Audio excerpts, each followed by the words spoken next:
Thanks, everybody, for joining. There is a saying that change happens very slowly and then all at once. And I feel like that is what's happening with AI right now, like unremarkable. So with that, I'm Sara Zywicki from b.well Connected Health. Thank you so much for joining.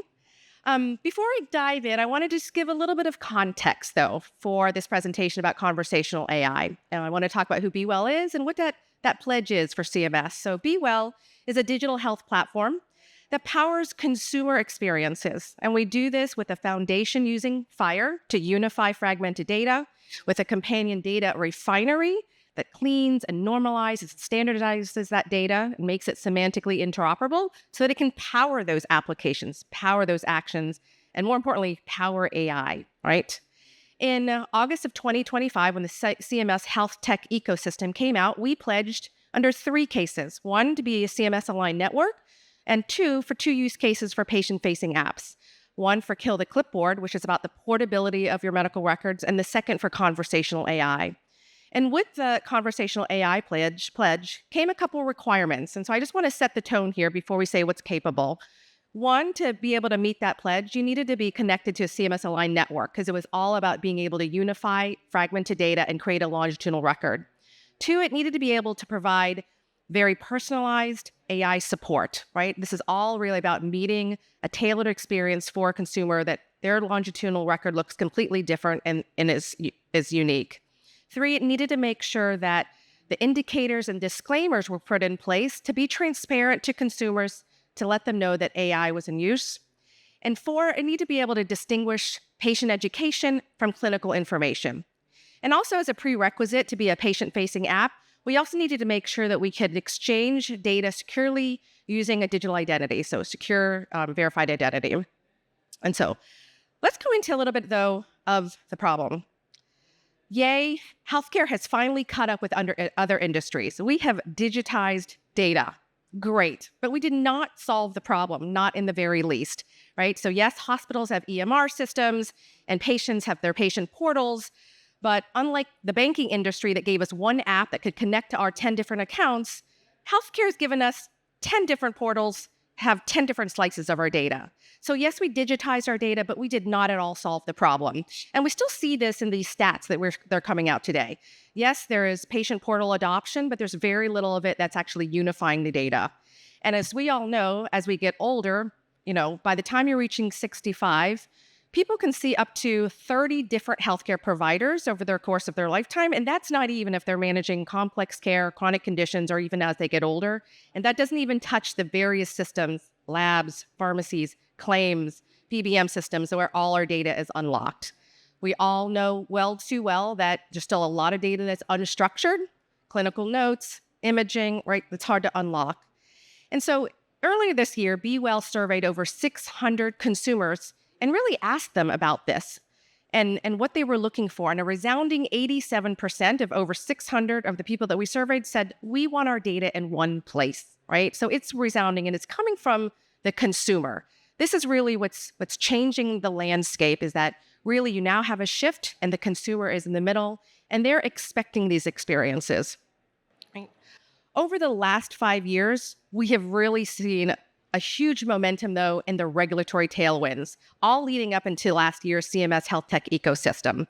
And so it really starts with, and this is not that long ago, 2020, the CMS interoperability and patient access rules really are the ones that implemented the FHIR APIs, right? Making there a standard way to transfer data across providers, common data model, making it simple, right? Until that time, even though FHIR was introduced years before, you really didn't have a lot of adoption of FHIR, and now it's the standard, right?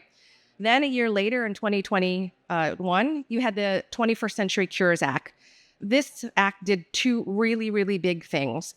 It made it legally a legal right for you and me as a consumer to basically own and have access to our full medical record. And the second thing it did is made penalties for those people that violated and blocked those rules. So that was a really game changer in the regulatory landscape. Then in 2022, you had a trusted exchange, a new kind of framework to establish a national standard for healthcare exchange that promotes interoperability And last year was a huge catalyst, right? The CMS health tech ecosystem. Not so much of a regulatory mandate here, but really a call to action, really a voluntary call to action to say, hey, private sector, you step up and you make this catalyst for change. And so it's really, integrating all of these regulatory tailwinds, bringing them over together for private innovation. This really is quite a bit changing the way that consumers are accessing and controlling their data. In the last 10 years, yes, it took 10 years for patient portal adoption, right, to grow, but grow by like double. In the last 4 years, though, just from 2020 to 2024, the amount of people that are accessing their health records in apps, people are moving to apps, has been 4 years. So you think about the life cycle. We're moving from decades-long life cycles to years-long life cycles to now months-long life cycles. That's why I opened up of saying, hey, progress seems like it's been slow. I've been in healthcare for 25, going on 30 years. It seemed like year after year after year, we weren't making difference. And now, boom, all of a sudden, overnight, right? We're at our new normal. And so this pace, is unprecedented. We're seeing more AI deployment in healthcare in the last 6 months than we did in the last 5 years, right? It's really, really setting the stage for us. And so where are we all today? Let's connect all the dots here. Well, we have digitized data. We've got regulatory tailwinds that are making the environment great for innovation, great for consumer demand, right? And now we've got AI innovation. I mean, ChatGPT, Gen AI only really became public 3 years ago, and that's how fast, right? And now we're all using it, right? And so this convergence is really making it right for us to be able to do amazing things in healthcare, layered upon core capabilities that already exist today. You have FHIR data integration, right? We are not talking about bringing in XML files and JSON files, right? We're really truly making a difference in FHIR data integration, a common data model, right? But that's not enough, right? You need to be able to take all of the disparate data, whether it's labs or wearables or medications, right? And normalize it and standardize it to make it useful. That streaming data is now making this next thing possible, real-time analysis, right? It's not like retrospectively measuring a quality measure. It's not like taking a look back for the last 6 months. It is about real-time insights because that data and that streaming capability is now a reality. With that streaming data that's clean and it's normalized and it's disparate, gives us the opportunity for even more advanced analytics. So the predictive health insights, that is what we're really looking for. Like, how do you predict rising risk? How do you get in front of these trends before they're catastrophic? How do you really make a difference and use all the foundational FHIR and the real-time data insights to actually make a difference in prevention, right? And all of this now all comes to even more fruition by our conversational experiences, right? So now, overnight, we have a tool that can break down barriers of health literacy, making sure that it's language people can understand, 5th grade reading level, translations, overnight. All of the good foundational information is really coming now, making it easier for consumers to access and be empowered, right? So let's see what this is all about. So I want to introduce Ask Bailey, who is our b.well chat assistant. And Bailey here is actually inspired and named after our founder's daughter, Kristen Valdez. Her daughter, Bailey, unfortunately suffers from a rare autoimmune condition. She sees multiple doctors, multiple specialists. She's on multiple medications, many of them specialty medications. So her data is very rich, but she has to manage an enormous amount of complexity in her care as a young adult woman. And so you're going to see this demo play. I'm asking it very real questions about how she would manage these conditions. It's bouncing up right against her data in FHIR. And this is an example of what we can do and just honestly the tip of the iceberg. And so I'm just going to play this and tell you a little bit about what I am showing here. So the first thing that I'm doing is I want to use recent data. And so I'm asking Bailey to bring up the summary of the real patient Bailey's recent visit on August 15th. Quickly being able to retrieve what it needs to in FHIR using our chat assistant and give a really easy summary and plain language about the visit, right? This happened to be a rheumatology visit and what the health status is, and what the exam was, right? Very, very quickly responding. Now, somebody in Bailey's condition, which is autoimmune, is going to be monitoring her inflammation markers, like high sensitive C-reactive protein, SED rate, things like that. And so here's another thing. This is something that Bailey's monitoring, right? And her lab records are very disparate. I can easily ask, what are these inflammatory markers that I am monitoring? And it can quickly pull really quickly across all her lab records, the C-reactive protein, her SED rate, when there were periods of crisis, when it was stable, and easily put it in a digestible way to consume, right? All of a sudden, this type of analysis that Bailey probably had to log into multiple records, right, and multiple hours is instantly available to her instantly. The other thing that I like is it's anticipating my next question. And so this kind of intelligence of contextual awareness is asking me, do you now want to compare how my medication history has actually influenced my inflammatory markers, right? And so that's the beauty also of Gen AI in this. Really, it's intelligence, it's proactive intelligence because it's contextually aware. And so even though, me or Bailey herself might have not asked that question, that's the prompts that it's being able to give you. And that is really powerful now connecting, Bailey's history that's 13, 15 years of different medications, different doses against a real signal that she's monitoring for her inflammation. And the last thing is asking about her follow-up steps. And so if you heard our founder talk earlier today, she mentioned this aspect of recall, right? That most people forget what their doctors are telling them after their visit, let alone, might be written in the visit notes that you might get the nurse call after your visit, and they might explain those lab results, but it's not all contextually there, right? And so for somebody like Bailey who's managing a complex disease, there are lots of follow-up items, imaging, lab work, different specialists, different daily care needs. This is a great way to easily make informed decision-making and also to close those very contextually relevant care gaps that Bailey's care team wants her to be able to follow through on. So that is a great example of how we are meeting the CMS Health Tech Ecosystem Pledge for conversational AI. And this is just a really good example of going against a longitudinal record that spans 13, 15 years over complex care and some of the things that you can do.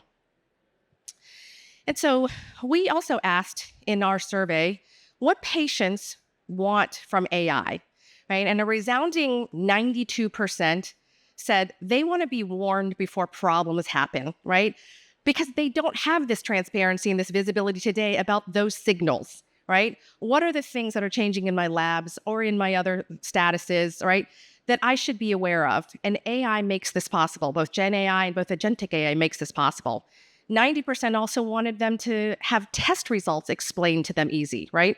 Not just what my high cholesterol means or what my A1C means, but I mean, when you're getting metabolic panels or CBCs or not knowing that EGFR is related to kidney or ALT is related to liver, like these things goes back to the health literacy problem that we have in this country around healthcare. It's just not easy to consume.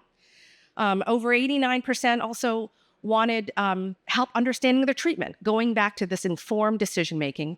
What are the things that have been done to manage my high cholesterol over the last 5 years or manage my condition? It really now puts this information at a patient's fingertips. And then the last one I'll just mention, explain my insurance, right? One of probably the biggest friction points in healthcare navigation today is our insurance coverage. Is it covered? Is it not covered? What's my out-of-pocket? What's my deductible? Is it in network?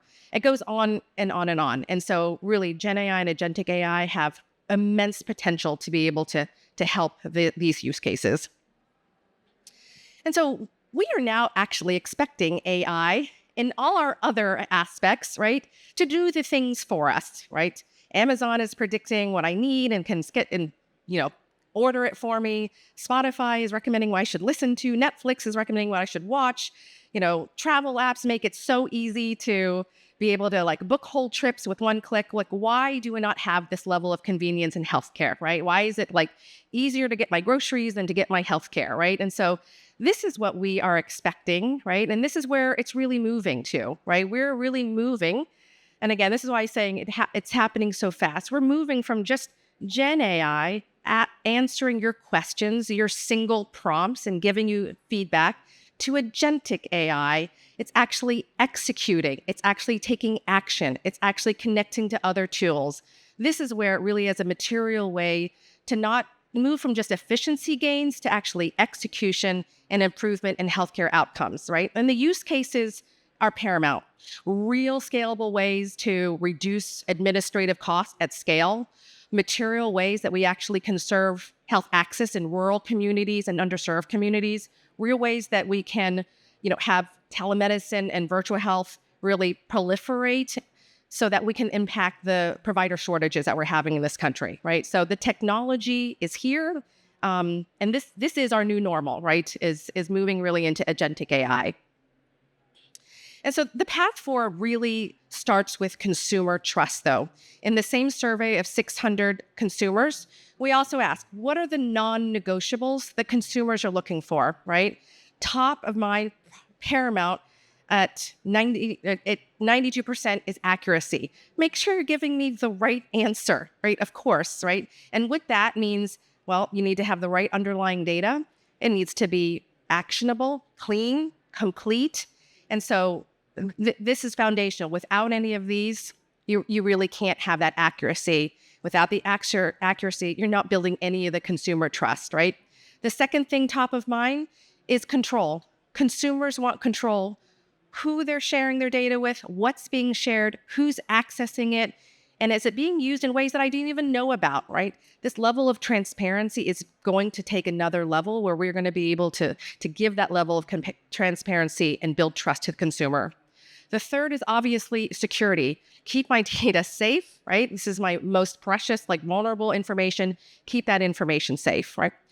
Everything else is in place for us to make a radical change in healthcare, right? We've got the infrastructure today, the FHIR infrastructure, open standards, APIs. We're actually now able to close the loop. It's not just telling you got a mammogram gap, you need a colonoscopy, you have a flu shot. It's going to be able to take it all the way through. Let me find you an appointment, 2:00 on a Monday, 1 mile from you in network, and here's your out-of-pocket cost. That is the ability to close the loop that is right around the horizon. It is not in the near future. It is absolutely now. And with that, like you saw in the Bailey case that I shared, is this empowered decision making, right? How do I prepare for my doctor's appointment? Exactly. I don't need to remember and recall what they told me 6 weeks ago, or what the nurse called to explain my lab records that happened a week after I actually had my labs drawn. All of that can be at the fingertips at the right time, right? In a contextually appropriate language for the consumer to digest. So this has a real meaningful way to make the interaction between patient and provider a lot more enriching, a lot more valuable, right? As patients can be informed about what to ask their doctor and how they manage their conditions on their own. So again, the path forward is absolutely here. This is not something in the distant future. Again, just 6 months ago, I don't even know if we'd be talking like this amazing innovation, but it is absolutely here. I predict also that we're going to see the movement from Gen AI to agentic AI happen really quickly. We will see us incorporate not just healthcare data, but health data, right? Your wearables, your nutrition, your stress level, all of these are going to give a nice 360 view of the patient. And we're going to see all these trusted consumer apps that individuals are using to augment their care, whether it's for weight loss, mental health, musculoskeletal. They're also going to need to unify that data and give a complete picture to be able to adequately serve. And we're going to see these trends, and they're also right around the corner. So don't just take my word for it. Please do visit us at the b.well booth at 942. I'm happy to show you, practice Bailey yourself, connect your data, ask questions. We'd love to kind of share where the movement in health AI is at. So, thank you.